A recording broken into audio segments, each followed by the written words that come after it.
মুসলিমদের পক্ষে সদা সোচ্চার দেখা যায় তুরস্কের প্রেসিডেন্ট রিসেপ তাইপ এরদোয়ানকে। সিরিয়ায় আসাদ সরকারের পতনের পিছে প্রতিবেশী দেশ তুরস্কের হাত আছে, এমনটা জানিয়েছিলেন ইরানের শীর্ষ নেতা আয়াতুল্লাহ খামেনি। এবার তুরস্ক নিয়ে জানা গেল ভয়ঙ্কর এক তথ্য। সুন্নি বিদ্রোহীদের সক্রিয়ভাবে সহায়তা করছে তুরস্ক। পতনের ঠিক আগে মিত্র ইরানের কাছে এমন অভিযোগ করেছিলেন সিরিয়ার ক্ষমতাচ্যুত প্রেসিডেন্ট বাশার আল আসাদ। বিদ্রোহীদের দামেস্ক দখলের হুমকির মুখে গত রবিবার দেশ ছেড়ে রাশিয়ায় পালিয়ে যান আসাদ। এর আগে আসাদ ইরানের পররাষ্ট্রমন্ত্রী আব্বাস আরাকচির কাছে তুরস্কের ব্যাপারে নিজের মনোভাব জানিয়েছিলেন। দুই ইরানি কর্মকর্তা এই সপ্তাহে রয়টার্সকে এ তথ্য দিয়েছেন। রবিবার এক প্রতিবেদনে এ খবর দিয়েছে ভারতীয় সংবাদ মাধ্যম এনডিটিভি।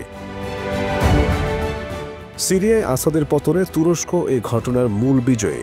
তুরস্ক এখন তাদের দেশের উপর সিরীয় শরণার্থীদের নিয়ে যে সংকট তৈরি হয়েছে সেটা সমাধানের আশা করতে পারে। কুর্দি অঞ্চলে আরও কার্যকর নিয়ন্ত্রণ প্রতিষ্ঠা করতে পারবে। সাদ্দাম হোসেনের আগ্রাসনের কালে সিরিয়া ইরানের পক্ষে অবস্থান নিয়েছিল। এর প্রতিদানে 2011 থেকে 17 সাল পর্যন্ত সিরিয়া ও ইরাকে ইসলামিক স্টেট ও আল কায়েদার আক্রমণ মোকাবিলায় বাশার আল আসাদের সরকারের পাশে দাঁড়িয়েছিল ইরান। এখন মধ্যপ্রাচ্যে আসাদের পতনে সবচেয়ে বড় ধাক্কা খেয়েছে ইরান, এর অক্ষশক্তি ও মিত্ররা। মিডল ইস্ট আইয়ের এক প্রতিবেদনে মধ্যপ্রাচ্য বিশেষজ্ঞ সৈয়দ হোসেন মোসাফিয়ান লিখেছেন, আরব দেশগুলো সিরিয়ায় ইরানের প্রভাব খর্ব হওয়ায় সন্তুষ্ট হলেও হায়াত তাহরির আল শাম এবং অন্যান্য সশস্ত্র গোষ্ঠীর অভিযান সংগঠিত করেছে তুরস্ক। এসব গোষ্ঠী মুসলিম ব্রাদারহুডের সঙ্গে সংশ্লিষ্ট।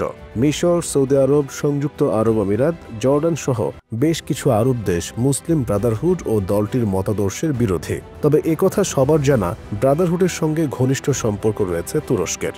ফলে মধ্যপ্রাচ্যে তুরস্ক প্রভাব বিস্তার করতে চলেছে এবং সিরিয়ায় ব্রাদারহুড আধিপত্য বিস্তার করবে। এর আগে গত সোমবার রয়টার্সের প্রতিবেদনে বলা হয়েছে, আসাদ সরকারকে উৎখাতে বড় অবদান রেখেছে তুরস্ক। বেশ কিছু বিষয় পর্যবেক্ষণ শেষে 6 মাস আগে বিদ্রোহীরা তুরস্ককে এই অভিযানের ব্যাপারে অবহিত করে। ওই সময় দেশটির কাছ থেকে মৌন সম্মতি পায় তারা।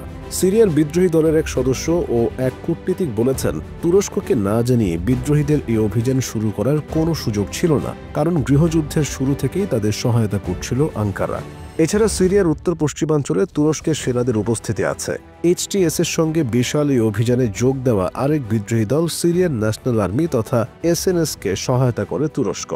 যদিও এইচটিএস কে সন্ত্রাসী সংগঠন হিসেবে বিবেচনা করে তারা, কিন্তু আসাদের বিরুদ্ধে অভিযানের সময় তাদের তুরস্ক ঠিকই সহায়তা করেছে।